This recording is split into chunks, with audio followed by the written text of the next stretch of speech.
और इस वक्त अब हम सीधे रुख करने वाले हैं राजधानी के पिंक सिटी प्रेस क्लब का, जहां आज लफ्जों की गवाही नामक पुस्तक का अनावरण कार्यक्रम चल रहा है।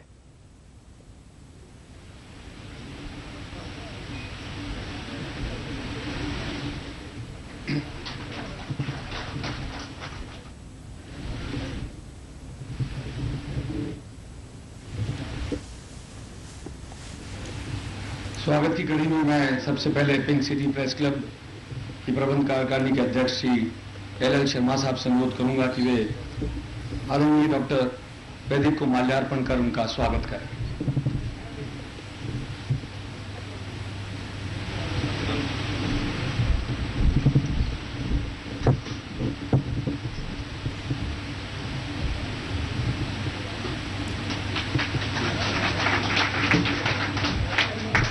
पिंक सिटी प्रेस क्लब के उपाध्यक्ष श्री मुकेश शर्मा जी से मैं अनुरोध करूंगा कि वे भी डॉक्टर वैदिक का स्वागत करें।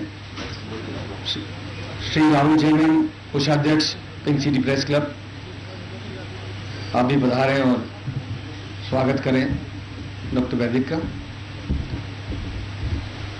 श्री हरीश गुप्ता जी, कार्यकारिणी सदस्य। श्री सत्य पारीक साहब,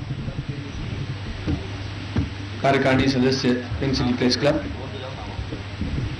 श्रीमती सुनीता जैन, श्री तरुण कुमार जैन, श्री मुकेश चौधरी साहब, श्री मांगीलाल पारीक, श्रीमती अनीता शर्मा,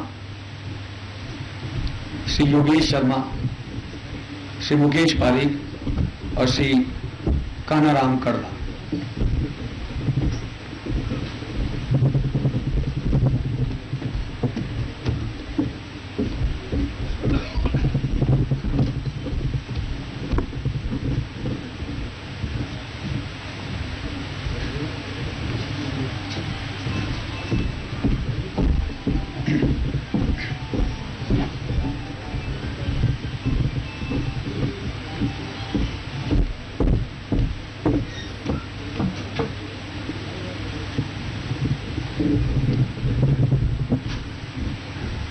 सूत की बनी हुई मालाओं के से स्वागत के बाद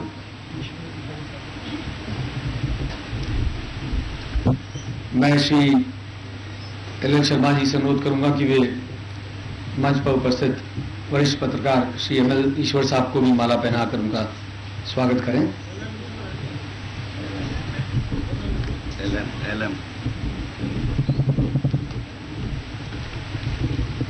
श्री LM ईश्वर साहब,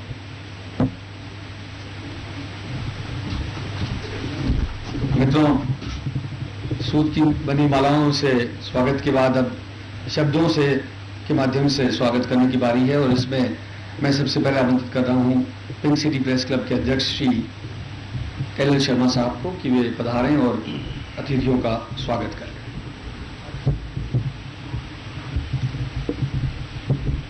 मंच पर विराजमान डॉक्टर वेद प्रताप जी, ईश्वर साहब और मेरे सभी साथियों, सबसे पहले तो मैं स्वागत करता हूं वैदिक साहब का कि जब एक युवा पत्रकार इस पर टेलीफोन से बात करके संपर्क किया तो उन्होंने इस प्रोग्राम में आने के लिए हामी भर दी। दूसरी बात, मैं स्वागत भाषण तो नहीं दूंगा इसमें क्योंकि समय उचित नहीं है। स्वागत भाषण देने के लिए तो प्रतिदिन बताया जाएगा राजनेता होना जरूरी है, इसलिए मैं राजनेता नहीं बन पाऊंगा। लेकिन इस मौके पर इतना कहना चाहूंगा कि जो भाई अमित ने जो प्रयास शुरू किया है, सवाल ये नहीं है संख्या 21 है, 11 है या 5 है। मैं तहे दिल से तारीफ करता हूं और उम्मीद करता हूं कि आगे भी ऐसे कई लोग हो जो संख्या को 21 से बढ़ाकर 51 करे, 101 करे, वो करे। और एक प्रयास है, अच्छा प्रयास है उनका। मैं इसमें कोई राजनीति भी नहीं करना चाहूंगा। अगर वो 2 लोगों के लिए भी लिखते तो मेरा दायित्व बनता था प्रेस क्लब के अध्यक्ष होने के नाते कि मैं उनका कंधे से कंधे मिलाकर उनका सहयोग देता और आगे बढ़ाता। और इस तरह का प्रयास आगे भी कोई करेगा तो मैं इस मंच के माध्यम से इतना ही आश्वस्त करना चाहूंगा, हम पीछे नहीं हटेंगे उनको आगे बढ़ाने में।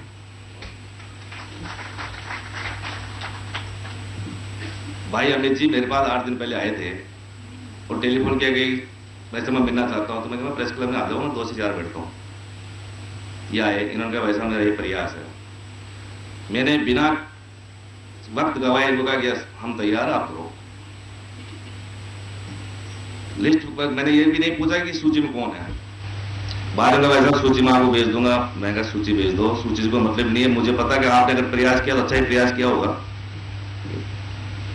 वेदिक आपने, इसलिए मैं धन्यवाद ज्ञापित कर रहा हूं कि केवल इस प्रोग्राम के लिए वो दिल्ली से चल करके यहाँ आए हैं। और मतलब इनकी जगह और भी होता है, या मुख्यमंत्री जी होते हैं या गृह मंत्री जी होते थे, वो कहते थे मेरे 10 तोरे में नहीं आ सकता हूं। मैं इसलिए इनका आभार प्रकट करना चाहूंगा। ईश्वर साहब हमारे वरिष्ठ हैं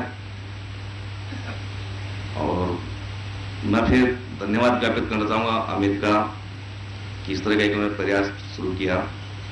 और उन वरिष्ठ पत्रकारों का भी मैं आभार प्रकट करना हूं कि कम से कम अपने जीवन के अनुभवों के लिए उनका थोड़ा बहुत बताया, जैसे कि हमारे जीवन में पत्रकारिता के क्षेत्र में इस तरह उनकी कई भी बातें अमित जी ने प्रकाशित की जो लोगों तक जाएगी। बस मैं इतना कह करके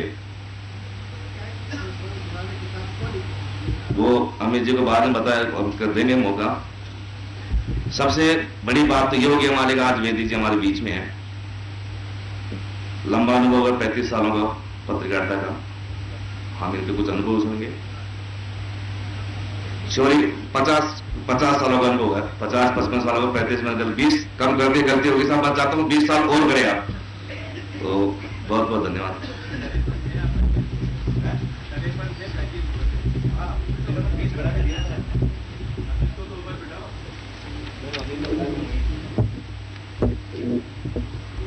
मित्रों, आप में से कई ऐसे होंगे जिनके मन में एक सवाल है कि ये पुस्तक क्यों, तो उसका जवाब देने के लिए जी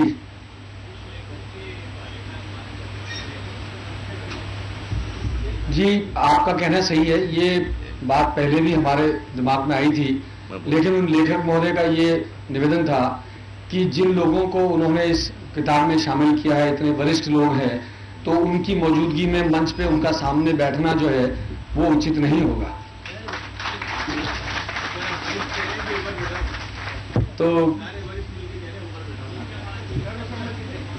तो आपका आशीर्वाद और आपका हुक्म सराखों पे तो मैं भाई अमित शर्मा से अनुरोध करूंगा कि आदेश की पालना की जाए और सब वरिष्ठ लोग यहाँ पे जो मौजूद हैं हमारे, आइए।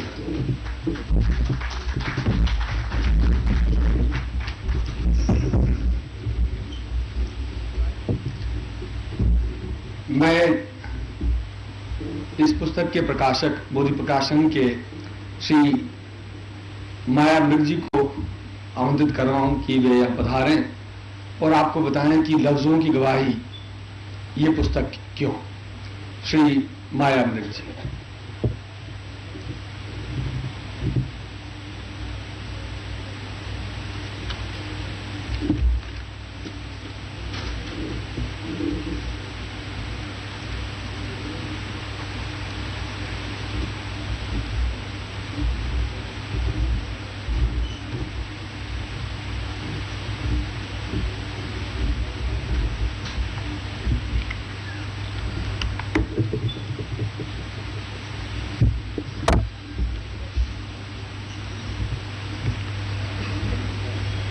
मेरा सम्मान मंच के प्रति, आप सब मौजूद विद्वानों के प्रति।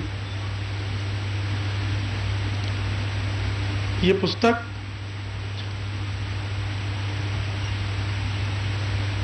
दरअसल उस विचार का परिणाम है जो एक महज बात में शुरू हुआ कि हम पत्रकार लोग, अमित का कहना था, सबके बारे में लिखते रहते हैं, पर पत्रकारों के बारे में कौन लिखता है? यह सवाल बड़ा उचित था। तो क्या वे पत्रकार जो लंबे समय से अपने इस काम में हैं, क्या उनके पास अपने अनुभव कहने के लिए, अपने बारे में कहने के लिए क्या कुछ भी नहीं है? अगर है तो वो सामने आना चाहिए। पहले ऐसा विचार था कि कुछ चुने हुए लोगों की जीवनी नुमा कुछ लेख लिखे जाए, लेकिन बातचीत और चर्चा के बाद ये लगा कि शायद उसमें उतनी रोचकता न हो।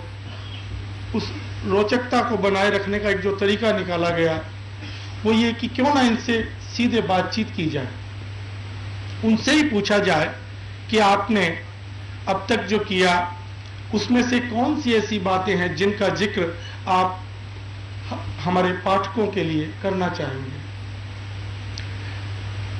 फिर ये कि क्या साक्षात्कार या इंटरव्यूज इस तरह के किए जाएं कि सीधे सवाल पूछे जाएं और जवाब मिले, तो ये बेहद नीरस तरीका है, क्योंकि आपने कहने वाले को एक खास प्रश्न में बांध के छोड़ दिया।